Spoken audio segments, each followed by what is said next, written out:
General Agreement on Tariff and Trade or GATT. It is a legal agreement among 23 countries whose overall purpose was to promote international trade by reducing or eliminating trade barriers such as tariff or quotas. The average tariff levels of the major of General Agreement on Tariff or Trade participants were about 22% in 1947.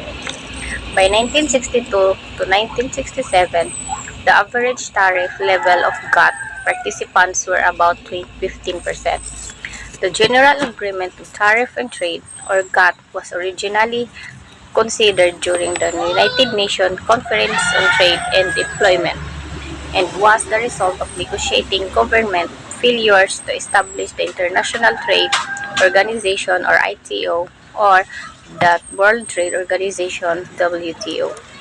On October 13, 1947, 23 states signed a treaty in Geneva that was put into effect on provisional basis on January 1, 1948.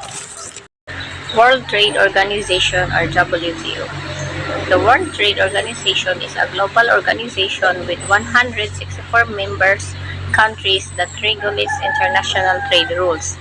Its purpose is to keep trade moving as smoothly and predictably as possible.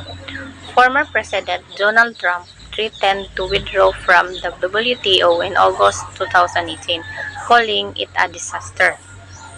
Part of his broader effort to renegotiate the U.S. global trade agreements, if the U.S. had moved to withdraw from the organization, trillions of dollars in global trade would have been disrupted. The Biden administrator has pledged to support the WTO but emphasized that adjustments are still required. It was established after the agreement by 123 nations in Marrakesh on April 15, 1994.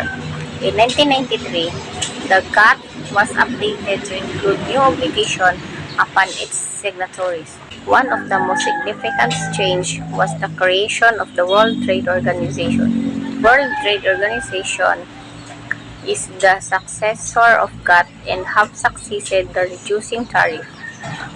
The 76 existing GATT members and the European communities become the founding members of the WTO on January 1, 1995.